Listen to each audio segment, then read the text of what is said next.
Ready? All right, call the meeting to order. Roll call. Mr. Lamar? Here. Mr. Kubicki? Here. Ms. Hughes? Here. Stand for the Pledge of Allegiance. I pledge allegiance to the flag of the United States of America and to the republic for which it stands, one nation, under God, indivisible, with liberty and justice for all. Okay. I make a motion for the approval and the approval of the signing of the meeting minutes of September 13, 2022. Do I hear a second? A second. Roll call. Mr. Lamar? Yes. Mr. Kubicki? Yes. Ms. Hughes? Yes. Okay, then we move on to open forum. Do we have anybody signed in for open forum? Yes. Rosemarie Cameron? Did I say that right? Well, we just signed in. They're just Oh, to sign in. okay, I just, if anybody wants to make any comments, it's an open forum. You No? said sign in. So. Okay, well, thank you. Welcome. We were very obedient. Well That's done. it, Dawn. How are Okay, you? thank you. Okay. All right. And the next, we have a presentation from the Hamilton County Solid Waste District 5-year plan update with Gage Bradford. Gage, go ahead. You got the floor. All right, thanks everyone. Appreciate the time. I'll try and respect it as much as possible. So, as he said, Gage Bradford with now Hamilton County Resource, just recently rebranded from Recycling and Solid Waste District. Still the same goal, we help all communities in the county try and send less waste to the landfill.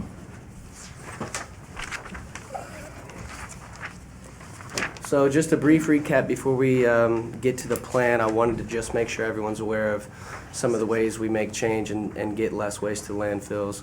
We've got a number of grant programs, anywhere currently from $10,000 to $100,000, all for different innovative projects that may reduce waste going to landfill. We also have an annual grant program that all communities participate in that is basically a kickback for recycling efforts. I do believe, I'm not 100% sure, but I do believe you guys kick it directly towards your Rumpke contract. I could be wrong there. But outreach campaigns, we always do a few of those a year, whether it's, electronics recycling, composting, breaking down your cardboard, whatever it may be. We have an environmental enforcement task force. We fund a sheriff year-round, 365 days of the year to pursue illegal dumpers of all sorts in all communities. He will pursue that all the way through the court system. Drop-off programs. So we have 3 yard trimmings drop-off programs available to all county residents that are trying to get rid of their yard trimmings, leaves, brush, things of that nature, completely free of charge, and that material is composted. And that's kind of a recap on some of our annual programs. Moving forward right along here. So, the plan update. The EPA requires us by law to have a 15-year solid waste plan for the county. We have to update it every 5 years. And all communities, all jurisdictions have to vote on that 5-year update. The last time we went out for this 5 years ago, we received 100% approval from all communities. So we're definitely hoping to do that again, but we must reach at least 60% of the population as approving through their council or trustees. So we will go out for ratification on that in the first quarter of next year. So we're just doing our diligence here, going around to all the councils, making sure they're aware that this is coming. To cover some of the changes that we are looking at with this new plan, the annual residential recycling incentive program, we are going to keep that at $800,000 minimum moving forward, although usually our funding allows us to bump that up to $900,000 a year. Like I said, Columbia applies for and receives that every single year, so I think you guys are good there. One change, we will now be implementing at least $2,500 but up to $5,000 minimum award for any community that applies for that grant. The reasoning is because it's become, unfortunately, kind of a rich get richer, poor stay poor program. So it's designed to help underfunded programs reinvest in themselves to help divert more waste from their communities. So that's a minor tweak really when you're looking at a $900,000 pot, and I don't expect it to really affect anyone in a significant manner other than maybe the city of Cincinnati. Increased business assistance. So we do have a number of programs for businesses. We have an internship program where we pay 75% of an internship cost for a business. We've got grants. We've got internal recycling bin and signage needs for businesses. We're increasing our yearly budget from $145,000 to $245,000 for that. So we are always happy to come speak to a chamber of commerce or a specific business that's maybe trying to reduce waste in some manner. And recently, just earlier this year, we hired a local consultant, Rice Educational Consulting, to evaluate our current programming from a diversity, equity, and inclusions perspective, just to make sure that we're appropriating time and money fairly and equitably. So they helped us as we were reviewing our 15-year plan step by step to make sure nothing's too outdated or unfair for our community. That was not required of us in any facet. We decided that was important to us and important for the county. So we spent a lot of money on that to have them review our plan along with us. Happy to answer any follow-up questions about that after this meeting or as we go on through this process. Let's see here. And I think that is pretty much the ins and outs. You've got our social media information here on the back, as well as my manager's information, Michelle Balls, who you guys are probably more familiar with. She's been around for quite some time. So that's the baseline changes to the plan or update about the plan. Like I said, we have to do this every 5 years. We will ask you guys to ratify it at the turn of the year. You have 90 days to do that once we make the request. And that's all I've got, unless there's any questions. Thank you, Gage. Is there any questions? I have a question. This is all public information, I'm assuming, on your website. Absolutely. Residents can download the prior 15-year plan? Yes, the full plan is on our website. Okay. Yep. Okay. It's close to 300 pages. Oh, easy reading. Right. I tried to shorten it up. Okay, thank you. About Yeah. half of the zoning code. Right. My understanding, I haven't gotten into these numbers, but I understand when Lemon was transitioning some of the programs to me, that Columbia Township captures about 25% of waste, household waste, that was intended for the landfill through the recycling program. So outside Columbia Township, for communities that don't have a waste district, which was established here before me, it's, for example, in the township where I now live, it's a choice, and some people recycle and some people don't.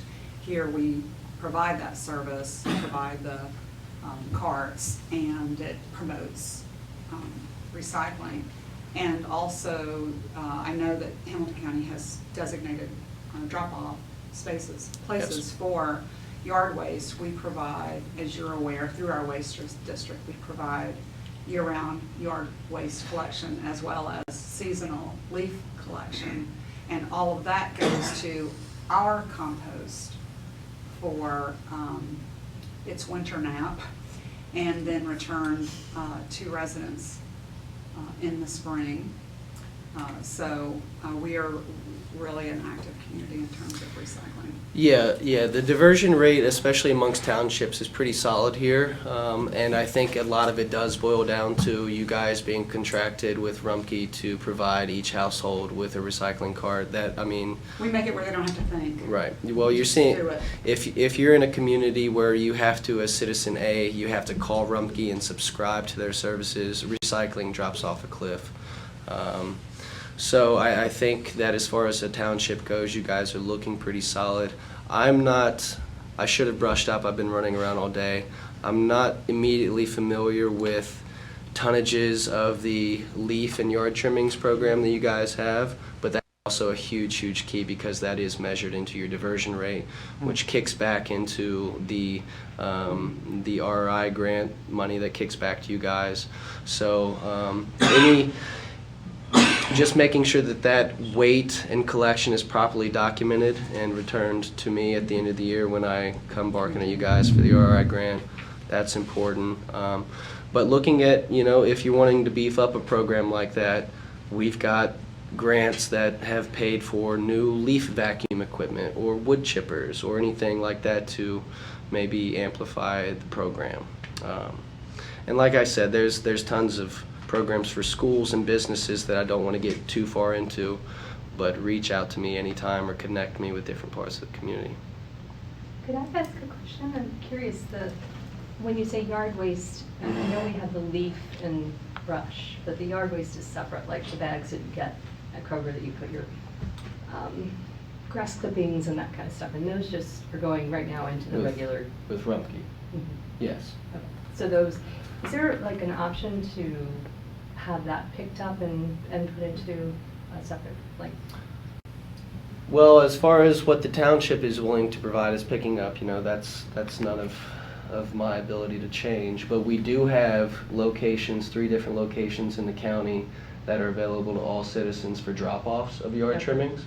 And I will say that, in my opinion, that's a little bit better than Rumpke's pickup program where you bag it and they pick it up along their route. But that's a separate thing. I'm just, maybe these guys can address it, but like when we put out our bags that say yard waste, that's the clippings, those are just going into the regular Rumpke truck. They're not going into a separate. That's correct. They just go to the landfill then, Yeah. right? Yeah. That's what, yeah. So they use it as, Rumpke uses all of that material as quote-unquote alternative daily cover, which does have some benefits, whether you're, measuring methane emissions or smell for the community at the landfill. But in my opinion, it is not composted. Right. It's still going to landfill. They mix organic and inorganic matter Right. in layers as part of that Right. decomposition process, so. But it seems like you guys do return material to the community if they ask for it. Yeah, so that's amazing. Availability. Okay, I was just wondering if there was a way, like when we get our leaf and our brush pickup, like that we could also do yard waste. Well, and our website is on here as well as contact information. I'd be more than happy to share as Is there much like a way you can buy information. stickers and like even if the township isn't doing it, that There- there are other services, There are businesses that would be willing to take it steps further and do food scraps as well if you're really trying to cut down on your waste going to landfill. And some communities, maybe that don't have the ability to do any collection of their own, like Coleraine, for example, they just contracted a compost service courier to create a drop-off in their community where everyone can come drop off their food scraps and their leaves and their pumpkins, and it's carried away. We've looked at a into some of charge. those, they're minimum, you have to meet a minimum, because they're private businesses, you have to assure them of a minimum of a certain Yeah. level, or else we have to make up the difference financially Yep. Yeah. on that, so. All right, well, I just thought I'd Thank ask. you. Thank you. Okay, thanks, Gage. Yeah, thank you guys. Appreciate it. Reach out at any time. Okay, now we move on to reports. First, the fiscal officer's report with Ms. Heakin. I lost it, thanks.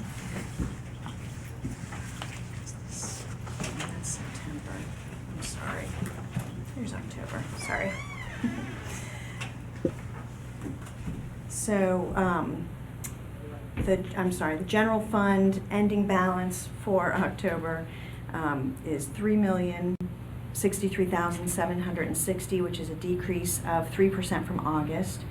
Restricted fund ending balance is $6,298,901, which is a decrease of 6% from August. These funds totaled equal $9,362,661, which is down 5% from August. Revenues for September were $804,560, and expenses were $1,299,004. Year-to-date revenues, $8,532,528. Expenses, $7,684,521. The second half of the Hamilton County tax revenues settlement occurred early in August, Typically, the funds are deposited in September, and the next semi-annual settlement will occur in April of '23. As I have said before, the voter-approved levy revenues do not cover the cost of all of the township's public services.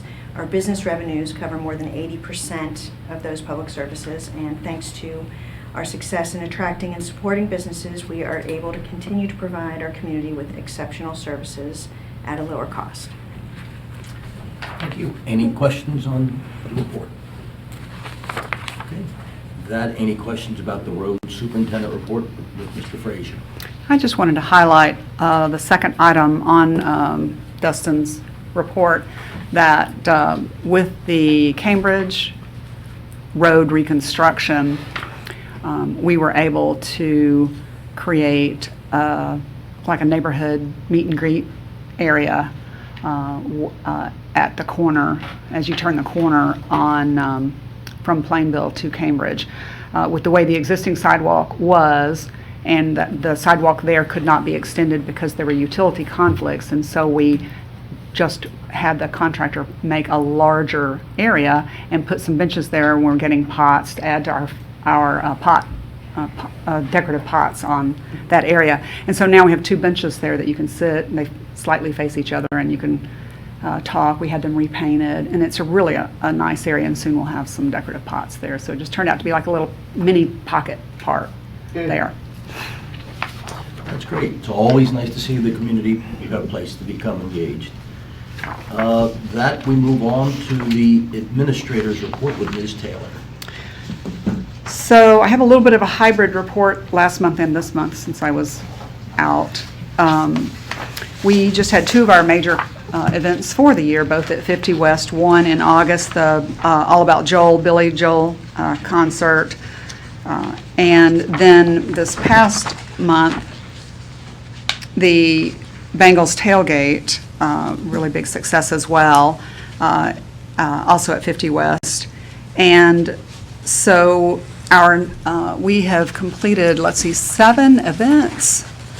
And oh, okay. You want to go back? Yeah, I apologize. Okay. For the open forum, I did have a couple of things to read. I'm so sorry, and that just reminded me. This was a message. There were many messages about the events and how great they are, and so we just chose one from a resident of Williams Meadow. Hello, this is Dave Ching from Williams Meadow, and I just wanted to send you a quick note and thank you for setting up the event today at 50 West. Our boys had so much fun. The food was great, and we had time to visit with friends in our neighborhood and continue to build community. It was a great time and really makes us feel great about being part of Columbia Township. So that is a nice little summary of that. And then the other one, this is more about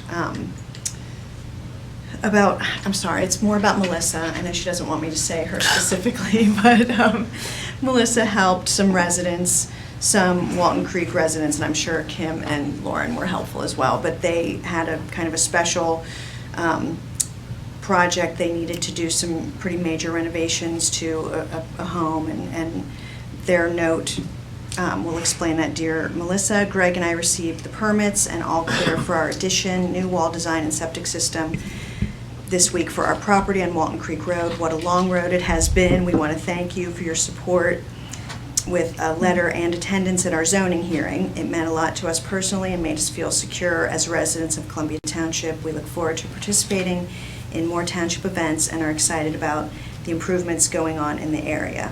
With gratitude, Heather and Greg Snyder. And that's not something that we can help every single resident, obviously, with their projects, but this was kind of a special. It's interesting she mentioned events as well, because we're talking about events. So that was a planned reconstruction of a historic home. And so we have some unique properties in Columbia Township, particularly in the Walton Creek area, due to its history back to the 1700s with the Greenville Treaty and the original Plainville Village, and that was one of them. And it had so many issues, and they were having some difficulty navigating. Hamilton County zoning, so I leaned in and helped support them through that process, and we found some solutions, and Brian Snyder, as always, was great as well, so that was really nice. So should be working on that house now. Good. Sorry about that. No, it was good. And that's okay. That was interesting because we were in the middle of talking about events. I also wanted to share, and Brian, you may have this in your comments a little later, but we have offered many times to neighborhoods that have block parties, we have a handful of neighborhoods that on their own schedule block parties. Through just a social network or through an HOA. And if you don't mind us crashing, we enjoy coming out and meeting. We get to meet more residents that way. And so I know that we've been to Ridgewood, had a block party, and then also Walton Creek Village and some others. I know that I've gone to Seven Hills and some of the others, but we always want to remind people that if you have a block party, if you would like for us to come and help with food, help contribute to food, we'll do that. And it just is a great way for us to talk to people who a lot of times we know just by phone call or by email, which is really impersonal. So we like it. Well, it's interesting, Billy Jolson, I think it was an eternity ago, but there was obviously a fantastic event, and then this Bengals tailgate. You get more and more people, just appreciating the sense of community is reflected by the note you read, and I have a lot of people stop and just really appreciate those things. And we saw a lot of people from Ridgewood come down to the Bengal event, some people that must have seen you guys a few days before, and it's just nice that you see more of the community coming to more of these events and tying them together. And it'll be exciting when the firehouse is done to bring some of these events back to Madison Place and see, because the Bengals are a hot brand right now, and the 50 West guys were so excited about that Bengal tailgate event with the scoreboard and everything else that they want to go find a way to do it on a more ongoing basis. They were just that impressed. Some people came from some people came from the west side of town, some people came from Loveland, and they were looking at me like, you got to do this more often. I'm like, well, you have to talk to the Slatteries about kind of planning and doing this more often. Certainly we participate in it, but it was just a great event, and it's just nice to see the whole community come together, because that's always been the goal, to try to create community events and bring a sense of community to everybody. So a lot of fun, a lot of good stuff. So picking them back up on that, so the last event of the year, we've made the major push so far, is our really sweet, at the holidays, Luminaria. So Thursday, December 1st, 6 to 8 p.m., Columbia Main Street, Plainville Road. It is the last time that we believe that we will have access to the firehouse, if all goes well, the next couple of months.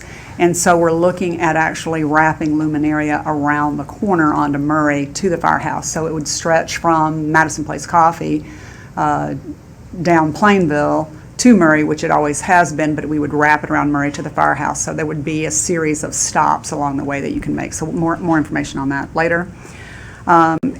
Administration, housekeeping, the 2020-2021 Ohio audits were completed by the Auditor of State for Columbia Township and the Columbia Fairfax Jed Z. No material findings, so as they always tell us, as good as you can get audit. So that's great news. That's done for 2 years. They'll be back. We have property maintenance violations that are increasing as more people are moving into the township and investing in their homes. They are letting us know about concerns more frequently. We have a minor contract with Sycamore Township. They do their work first, and then on availability basis, they do ours, and some things have fallen behind, and I'm taking on more of that workload. So I've been talking to some communities in the area about sharing someone where we get them half time, and the other, Newtown and several others. So far, nothing has worked, but I'm still pursuing that. So part of, I know, part of our community, when we look at beautification projects and we're increasing our police and fire contracts and all of those things, that what goes with it is upholding property standards among all the neighborhoods and also in the business district. So I'm going to keep working on that. the big thing for me this fall, we have multiple things happening, but we've been working all year on our Neighborhood Economic Development Grant program, NED. Last year at this time, we were awarding grants to all the neighborhoods that had HOAs so that they could apply for investments in their neighborhood directly and with us, and we processed through that.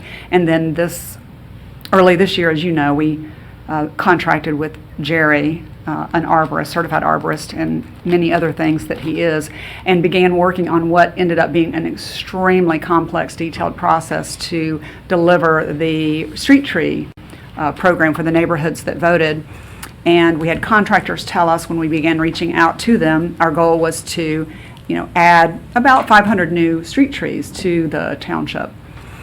And our contractors told us that it would be difficult for any winning contractor to deliver that many trees in one planting season, because you can only dig at a certain time and plant and be done by a certain time. It's a very compressed window in the fall.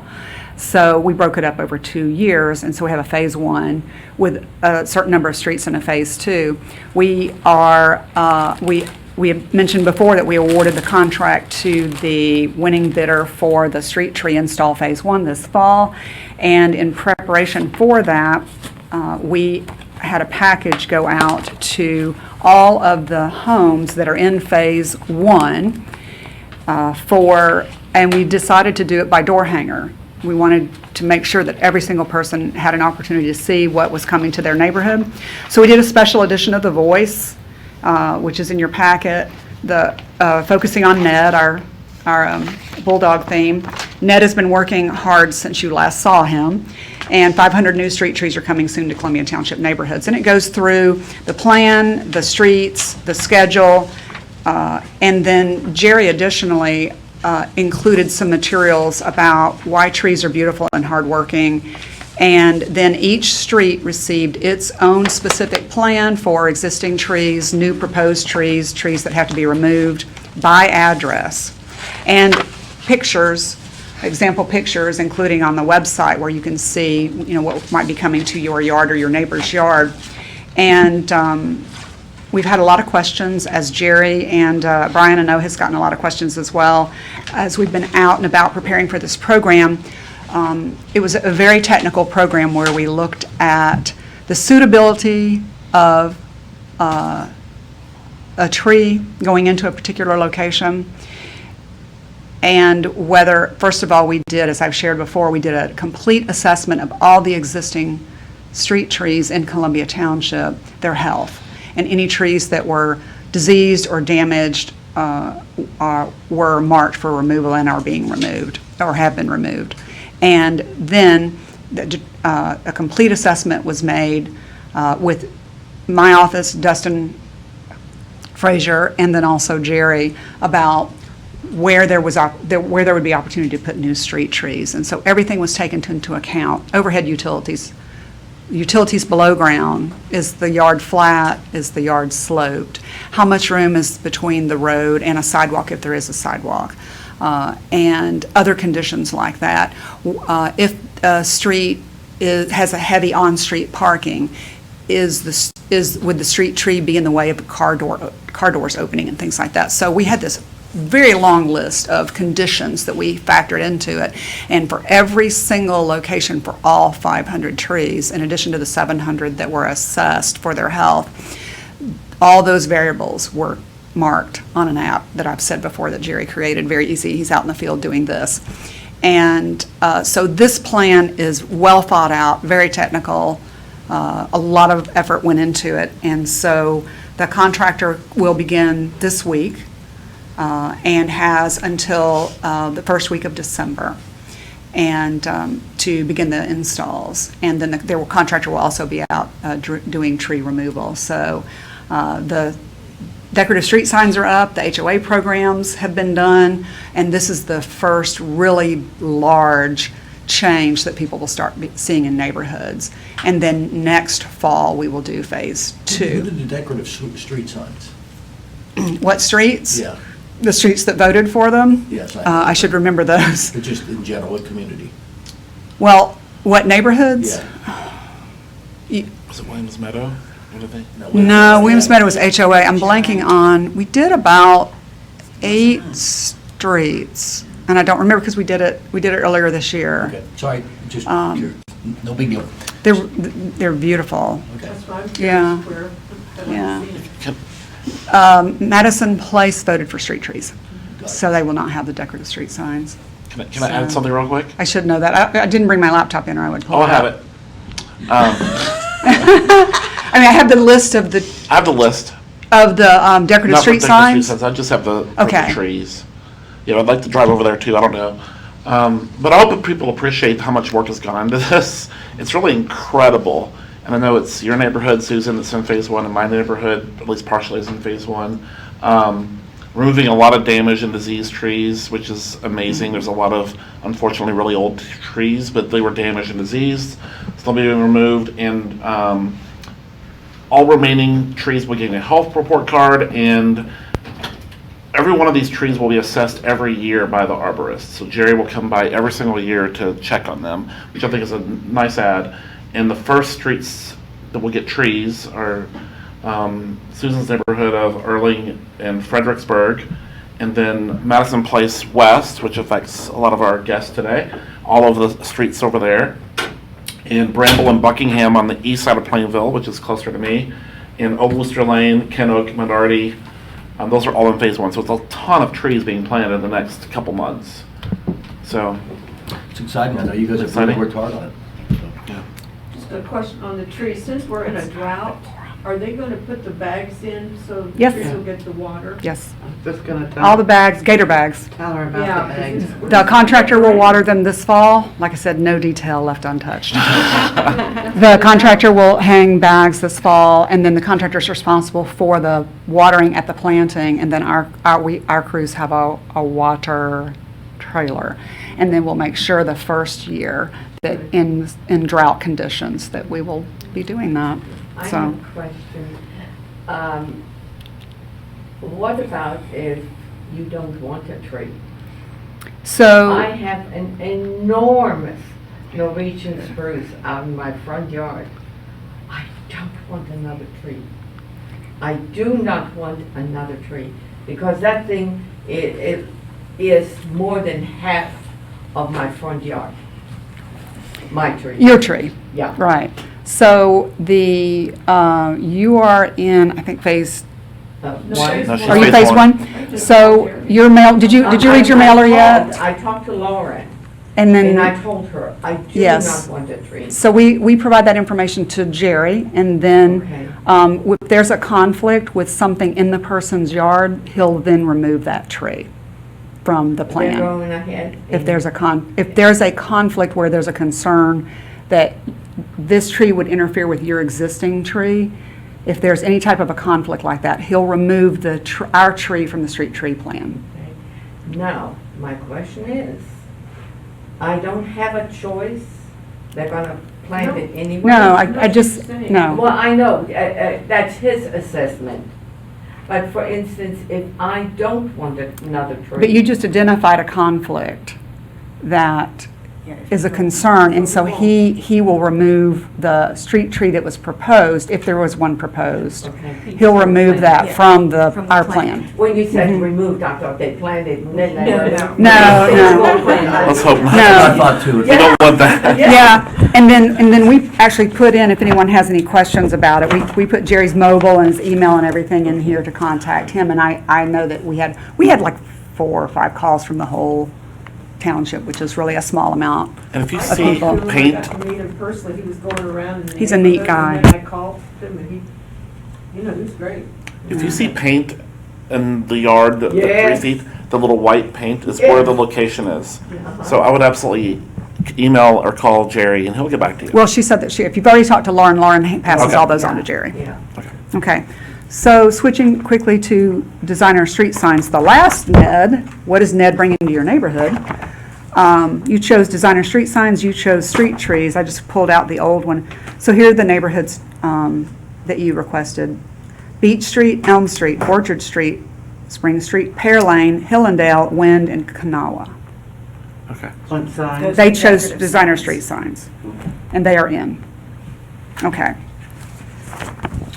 Okay. Plainville Business District revitalization, just two quick mentions. We're waiting for the tree at 6805 Cambridge to be removed. It should happen tomorrow.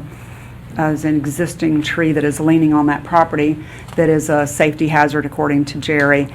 And we've been waiting for the contractor to remove it, and then we can open that lot on a temporary basis for patrons, daytime patrons of the Plainville Business District. And then the signs will be delivered supposed to be delivered next week, and so that should be open next week.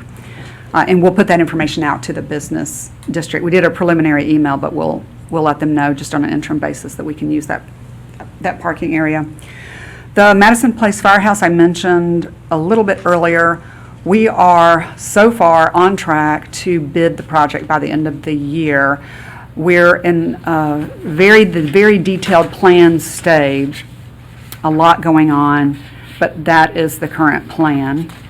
And I'll keep you updated on that. Trying to see if there's anything else that's new that we would want to touch on. Yeah, we did a repaving project on Berwick with Marymount, and then we're working with them on a joint project to repave Grove.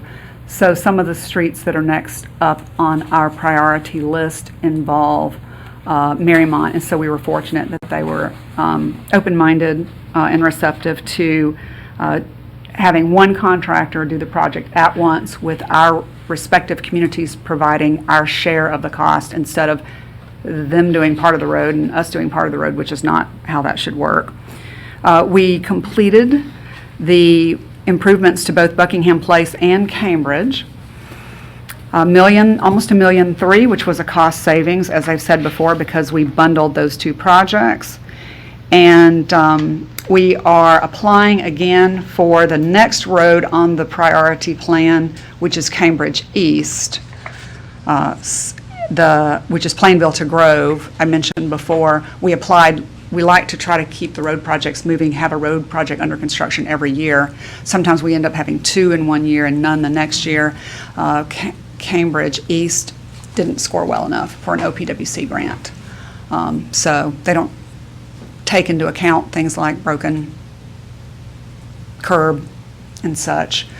They take into account, is it a thoroughfare road? Is it still drivable? Is it, all these different types of things. And so we're applying again and made some tweaks on the app, and we'll see if that works this year.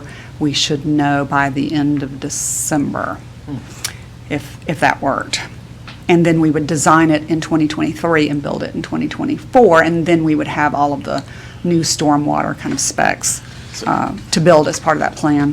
So as of right now, 2023 Grove is the, okay. And it is more of a, what we call like a micro project. Yes. Our full reconstructions are major projects, Yep. but Cambridge is turning out with the cost escalation. Cambridge, the updated estimate just for the new application, I think, went to $1.6 million, and that doesn't include all of the drainage that may be needed for it. It includes a basic drainage system. It is going to be a very expensive project. Yeah. It is going to tax our budget, and so everyone behind it is that same level, the cost, the drainage, and other aspects associated with it. So we're in a different era, and so we have to keep looking at how we're going to continue to move these road projects forward, because the road levy cost does not cover not even half of each one of these projects each year. Another conversation for another time. This month, the contractor will stripe the on-street parking on Bramble. Recall that we've had residents that reached out to us with concerns about impacts from the business district, not about parking per se, but about the sloppiness of the parkers. One parker will take up 2 spaces, or 2 parkers will take up 3 spaces. And so we looked at that and formulated an administrative policy that for streets that are adjacent to business districts, if we have documented problems like police calls where a vehicle is, chronically blocking a driveway and such, that we will look at striping that. So we'll do that And when you say striping, it's just painted lines, right? Right. Okay. Thermo, I think we're going to do thermo Okay. foil on that. So that way there'll be two Right. spaces or three spaces and they need to park within the lines, or Right. somebody in the room's cohorts may come a-calling. And then something that's going to happen here in the next month is that ODOT is going to, as we're talking about the complexities of our road system and the increasing age of our roads and the increasing cost of road replacement, ODOT is going to abandon the Worcester Lane to the township.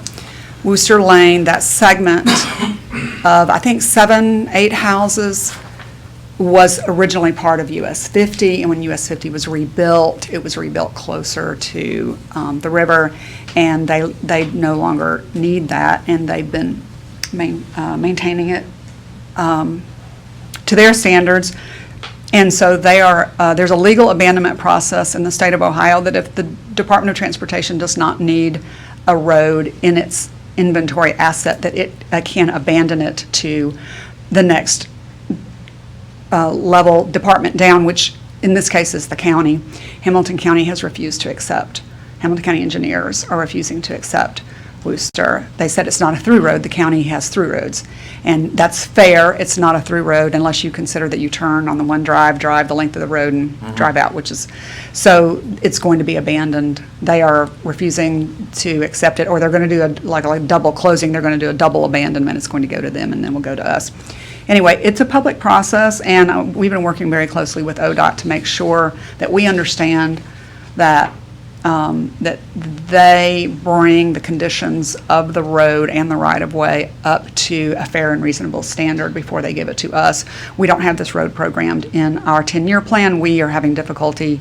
You put the road right there on Worcester Yeah. Pike for those houses. And the You would think, access you would think that sections. the property owners would appreciate an abandonment of the road, yes. and that they could recoup it for green space or whatever else. I mean, or something. No, the road stays because it's access for their driveways. Just wonder if there's a better way to do that.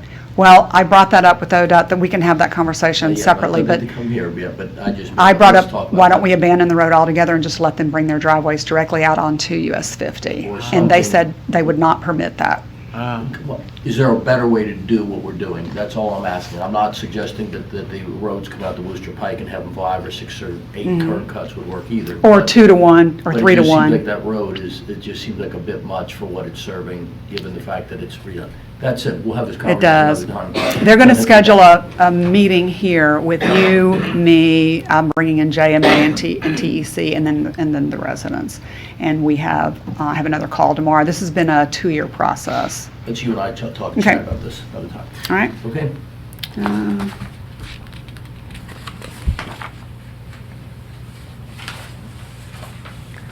I can end on this. We are, 2 quick things.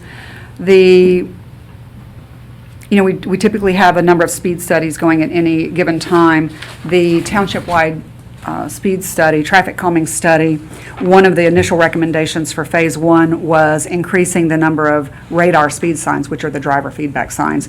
So we already have 4, and we're going to add 8, and they all have to be programmed, and we're working through that programming and then installing them as soon as we have several programs. So we will be at 12 here in the next month, and then we will look at Phase 2, which includes physical barriers and other traffic calming measures, but all part of the road program as well. But we try to prioritize. We don't try, we do. What was that, Star Wars? There is no try, only do.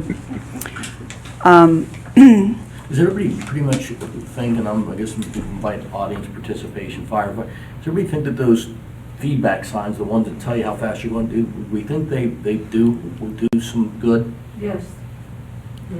Yes. Oh, absolutely. I have one on my street, so yes, definitely.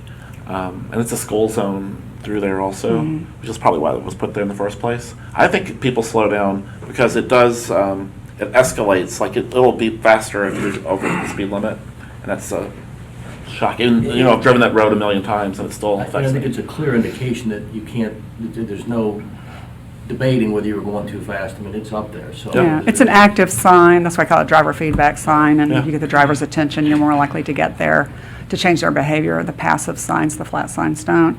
I think the next evolution of those is going to be, it's going to start calling the drivers different names. Hey, by your license plate? something, yeah.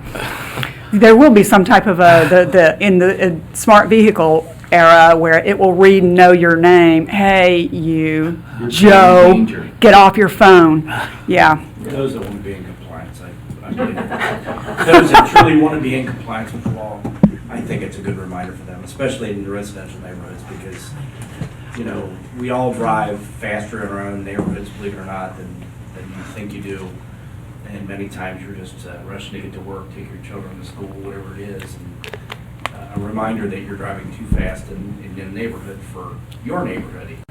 That's Just true. remind you. We're the own worst offenders for sure. It's just a good economical way to do a little bit of, you know, just reminding people not to speed for all the speeders without necessarily having to put police out there, because that's not ideal. Okay, just curious, okay? Okay, I promise I'm at the end.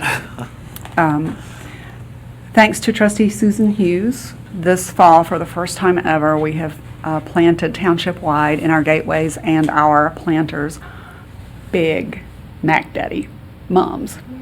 Okay. So, and they look really good. We did tricolor this year. That's the fashion this year. So we have tricolor moms out, and it looks really good. So I hope that people will really enjoy those. I even, enjoy them just when I'm out and about. Final thing, the promenade on Wooster, anchored by ACE. Many people are aware that when COVID first hit, that we applied for and received a very generous grant to put outdoor dining when a lot of the restaurants were closed and were only able to do carry out. And so we did a temporary install in the parking lot with safety fencing and chairs and such. And the county requested that in order to do a permanent outdoor dining plaza, that we needed to update the PUD plan. So that's a very large shopping center. It has a very complex PUD plan. It includes parking space analysis. So I'm pleased to say we are finally through that plan update, and in terms of the plan development, and it's being submitted to the county, and it should be on the November Rural Zoning Commission for review. We'll go and present there and ask for them to accept the new permanent plaza, and then we will be able to bid it, and then we have to enter into an agreement with the promenade owner as to who will construct it, and then it will be built. So we're glad That's great. to have reached that point. And that is Is that it? it. I took up That's the whole all you're meeting. doing? Dustin wasn't here, so I took his time. Dustin Montgomery's not here. Okay, so we have 2 reports in one. Okay, any questions about the administrators or the economic development report? No, but I had a question about Cervantes when they got open. No, I think they've just struggled to get construction performance and such, but. I heard November. Dustin checks monthly, and then they'll tell us a date, and then it'll be pushed. Okay. We would love for it to be November. I think by the holidays would be Yeah. ideal. It's amazing how that center has come a long, long way. It is fully leased. Yes, so that's nice. Okay, then we move on to police reports with Lieutenant Neighbor. And for the 3 seconds I think I have. 2 things, just a reminder to all the residents, of course, the EI North Take Back program is a semi-annual thing that we do at our substation up on Montgomery Road, 6943 Montgomery Road. October 29th, 10 to 2, taking pills, prescription pills. We do not take needles, we do not take liquids, but it seems to have a really good showing every time I do it. So we take 2 or 3 big boxes of drugs that could get it fall into the wrong hands. On the topic of drugs, the Hamilton County Public Health, Hamilton County Addiction Response Coalition, the City of Cincinnati, and the Hamilton County Sheriff's Office, they're trying to push out currently a message to the public And I'm going to hit the bullet points that are in this letter that I'm holding in my hands. That there is a large increase of fentanyl overdose deaths. And with that, it is not the normal people that are actually overdosing on opioids. It is, I'll just read the bullet points. Even if you're a recreational drug user, you're at risk for overdose and death. Fentanyl may be in your drug supply. We have seen multiple deaths and people using drugs other than opioids. That includes marijuana. So anybody that is a recreational drug user out there, please have fentanyl, or pardon me, have Narcan handy. If you're a recreational drug user, for your health and for the health of your family and friends that are into that sort of thing. Hopefully they're not, but if they are, I don't want to see any more overdose deaths than we're already seeing at this point. So that's about it for us for this month. And if they're buying drugs, they should buy from our medical marijuana dispensaries in Columbia Township. Yes, that's, and to that end, the medical marijuana process, it is extremely vetted. It's very easy to get a medicinal marijuana card these days. If you want to smoke marijuana or use marijuana, do it the right way. Go to a doctor, get a prescription to have it, get your medicinal marijuana card, and then you buy it from a dispensary that is vetted, completely vetted, where it's completely safe to use that marijuana product or THC product. Thank you. And as Brian said, shop Columbia Township, he would get a portion of the proceeds.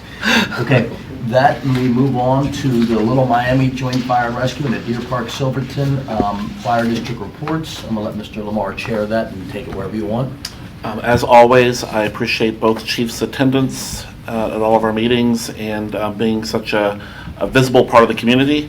And I wanted to thank Chief Sifke. We sat at a coffee shop together for a couple hours a couple weeks ago and just met people in the community. And people had questions about fire. He was available. People had questions about government. I was available. Not sure how well I answered them. But it was good to see him. And the main thing I wanted to do is promote our chili cook-off for the Joint Fire District, the Little Miami Joint Fire District, which is this Saturday. That's the 15th. From 12 to 4. You can still enter. If you want to enter, you can find, there's an entry form you need to fill out. You probably need to do that really soon. It's on the Little Miami Facebook page. It's on our Facebook page. You could call our office so we can fill it out really quick. I think we have 7 people. Breaking news right before the meeting, we had 7. I hope a Columbia Township resident wins this thing. Go Columbia Township, and we cook better chili than Fairfax. Don't often get Fairfax smack talk here. What time's the chili cook-off? From when to when? Noon to 4. So if you are going to go, I would get there by noon and drop off chili. I think around 11:30. We'll probably have all the winners and awards by 1 p.m. But I think there's lots of stuff going on in the fire department. If you want to come and hang out and ask questions and see the fun equipment like I like to do, it's right there on Wooster Pike in Fairfax. But that's the Little Miami Joint Fire District that services most of Columbia Township, including your neighborhood and my neighborhood. Okay, anything you guys want to add to that? Thanks, John. No. Thank you. The only other thing I'll add is there is a fire levy on the Little Miami Joint Fire Rescue District that is on the ballot. It is if I say something wrong, 1.75. somebody stop me, but 1.75 mils. Chief Sifke and I took the opportunity for me to introduce him in a podcast to take a deep dive to talk about the size of the levy, why the levy is necessary, some of the history that he's ran into of all of the things, why we haven't used, what funds we've used to help subsidize not having a bigger levy. It's a deep dive, and so I think it's informative for anybody that really wants to get serious about it. And hopefully we get some. I assist him with telling his story by going on a couple of town meetings, one in Madison Place and one over in Columbia G as well. That is our intent and our goal. I just got to make sure I can schedule it and we can get the time from probably 50 West and what is the school called? The school church? Good Shepherd. Good Shepherd? Good Shepherd, yes. Good Shepherd Church and School. So that'd be the objective and goal to do that as well. But in the meantime, you can go, and where can they access the podcast? On our website and yours? Yeah, our Facebook page. Facebook page?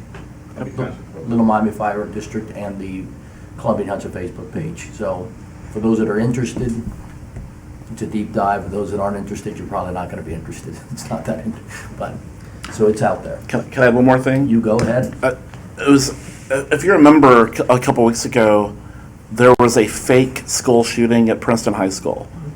And it really put the community into turmoil for that hour when people thought it was real. And I had the, I don't know what the word is, pleasure of sitting next to the chief when that notification went out. And he is part, and our fire district is part of I guess it's a rapid response team, and they're trained on how to handle these situations. And so it was amazing just learning of the logistics that our fire department goes through. He ran to his truck, he went immediately to Princeton High School, got to a staging area.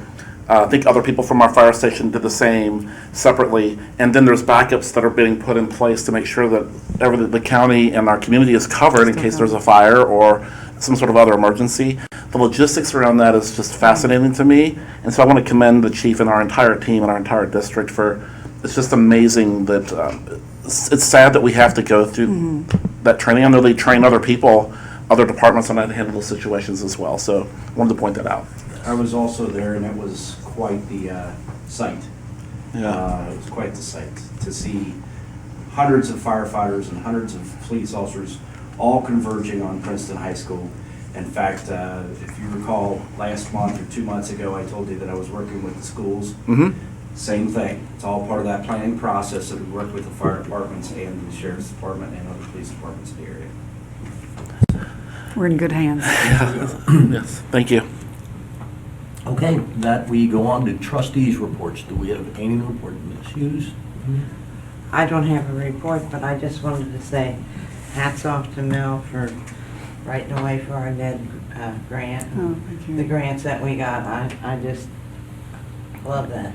That's why we're doing so many great things. I just want to say hats off to you. Thank you. Anything else to report? Thank you. I think I'm done. Thank you. I think I'm good as well. And that we move on to communications. Any questions about any of the communications? Okay. I don't. Then we go on to a motion, and we're going to hand it over to Melissa because I always mess those up. So go. So each fall, we contract for a temporary service seasonal worker for fall leaf collection and recycling. It's an administrator responsibility to do that. I always bring it to the board for you to make a motion. Also because it's beneficial for our residents to know that our crews already work every minute when they are on all the other services. We have so many programs and so many services that we deliver, and fall is a particularly very difficult time, particularly if we have a snow event. So we'll be adding to brush pickup. We will probably next week, depends on what happens the next week with the weather, begin the leaf pickup, which is basically we go pick up until every street has been hit in the township, and then we rinse and repeat. And we do that through Christmas Eve day, so that's 2 months. And when we have a snow, sleet, ice event, we actually have to retool our vehicles to take the leaf mechanisms off and put the snow mechanisms on, and that takes time, and so we don't have enough hands on deck unless we put Lauren, Kim, and me in a truck, and then no one will be here. So the guys do offer that on occasion if we would want to trade places. So we would like to go ahead and hire another temp this fall. Particularly, we might need 2, but we're going to start with 1. But I just wanted to ask the trustees to go ahead and give us your nod on that. So just make a motion and vote. Okay, so we're making a motion to allow you to do that. So moved. Do I hear a second? Second. Roll call. Mr. Lamar? Yes. Mr. Kubicki? Yes. Ms. Hughes? Yes. We move on to resolutions. All right, we have 3, and they're quick. I think You this said is. that about the administration. So the administrator report was for last month and this month, and I took Dustin's time, so that was 3. So the first one is accepting the 2023 amounts and rates as determined by the Hamilton County Budget Commission, authorizing the necessary tax levies and certifying them to the county auditor, dispensing with the second reading and declaring an emergency. This has to be an emergency because of the way Hamilton County's Budget Commission process works. So as you're aware, we had a budget hearing and approved our budget recommendation to the county in July. We submit it to them. They do a full review. Once the second half taxes are paid, they have a clear understanding of the revenues for the following year, and they update their estimates. And so they just ask that we acknowledge that when they return it to us. So this is a function that we do every year. At this time, we're just certifying back to them that our budget, as we selected it, will stay the same. We're not looking to, increase it or decrease it based on the information that they provided to us. So, are there any questions? Okay. I've read the title of the resolution. May I have a motion and a second to dispense with the So second moved. reading? Roll call. Mr. Lamar? Yes. Mr. Kubicki? Yes. Ms. Hughes? So we've dispensed with the second reading. May I have a motion and a second to pass the So resolution? moved. Roll call. Mr. Lamar? Yes. Mr. Kubicki? And may I have Ms. a, Hughes? sorry. Yes. Yeah, so moved. May I have a motion to invoke the emergency clause? So moved. Do I have a second? Second. Roll call. Mr. Lamar? Yes. Mr. Kubicki? Yes. Ms. Hughes? Yes. The second is an emergency also. This is under the category of supply chain disruptions, difficulty getting grounds maintenance equipment, and the vendors will not honor their proposals if we cannot order the equipment immediately. So typically, we would put these on to reading. Authorizing the purchase of one 2022 Skag Turf Tiger zero-turn commercial riding mower from Bramble Mower for public grounds maintenance, dispensing with the second reading and declaring an emergency. We have one older walk-behind mower, and we do a lot of mowing, including over at Ridge and Highland when you get off the interchange. And we're at the point where, as the trustees, which we love, are investing in more programs and events and other initiatives in the township. We still have the same number of staff in the back. We need to boost some efficiency. So we want to add a second mower, and this is a riding mower where they stand on it and it moves very quickly, and we can cut our mowing time in half. And the amount for the mower is, a commercial mower, $14,878.50, and it is on the state bid. So we went through a state bid vendor. Do I have any questions? Okay, I've read the first reading. May I have a motion and a second to dispense So with the second moved. reading? So moved. Do I have a second? Second. Roll call. Mr. Lamar? Yes. Mr. Kubicki? Yes. Ms. Hughes? Yes. We've dispensed with the second reading. May I have a motion and a second to pass the resolution? So moved. Second. That goes to Roll call. Susan. Mr. Lamar? Yes. Mr. Kubicki? Yes. Ms. Hughes? Yes. Resolution is adopted. May I have a motion and a second to invoke the emergency clause? A motion. Second. Roll call. Mr. Lamar? Yes. Mr. Kubicki? Yes. Ms. Hughes? Yes. Last resolution. This is a second reading. We already went through this in detail last month. If anyone has any questions, they can go back and look at the link to the video. This is us accepting that we're going to participate in the second stimulus, the American Rescue Plan Act, ARPA, and that we will use the initial proceeds of that program toward, which fall under a critical infrastructure project, a project that the township otherwise would not have been able to afford it to do or did not have funds for. We will extend sanitary sewer to Elm Street off of Walton Creek, which is the only community left in the township that is on septic that is adjacent to an MSD sanitary sewer trunk main. We do have a couple of other areas that are on septic but are not anywhere near an MSD line, so we don't have the option to do it. One of them is Old Wooster Lane because MSD's line ends at Newtown. But this neighborhood is sitting right next to an MSD trunk line, and they have systems that are failing, and this will change their lives. So this is a second reading only.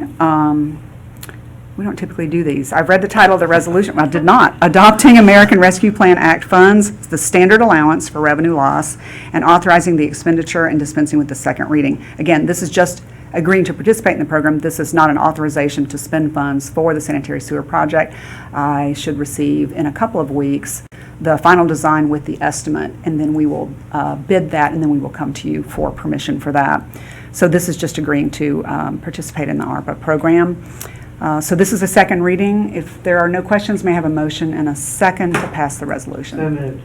Second. Roll call. Mr. Lamar? Yes. Mr. Kubicki? Yes. Ms. Hughes? Yes. Thank you. Okay, I make a motion that we approve the payment of the bills, bank reconciliation, and financial reports. Do I hear a second? I'll second. Roll call. Mr. Lamar? Yes. Mr. Kubicki? Yes. Ms. Hughes? Yes. I make a motion that we sign the minutes and the resolutions. Do I hear a second? Second. Roll call. Mr. Lamar? Yes. Mr. Kubicki? Yes. Ms. Hughes?